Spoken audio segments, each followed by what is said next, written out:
Hello everyone, my name is Brian Alderman and welcome to my course, Configuring Microsoft 365 Access Types. I'm a Microsoft MVP. I'm also an MCT, a Microsoft Certified Trainer for 22 consecutive years. I've authored 4 published books. I speak at several SharePoint and Office 365 conferences around the world, and I'm a trainer and consultant at my own company called MicroTechPoint. After adding and configuring user accounts and groups in Microsoft 365, you'll next want to configure how the users access the different types of content in Microsoft 365. And as you see, there are a few ways to configure access to this Microsoft 365 content as well as enterprise applications.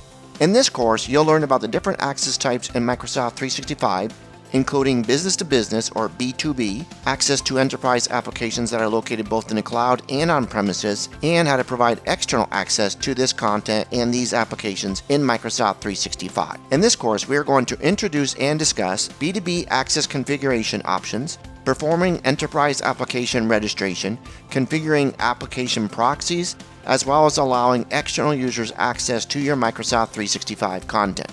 By the end of the course, you'll understand which access methods you can configure and how to configure each method. You'll also learn how to provide single sign-on for applications located in the cloud and on premises.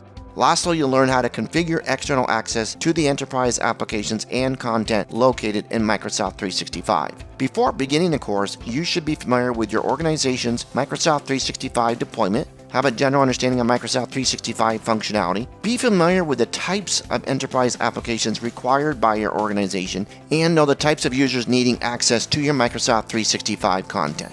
I hope you'll join me on this journey to learn about Microsoft 365 access methods with my Configuring Microsoft 365 Access Types course available here at Pluralsight.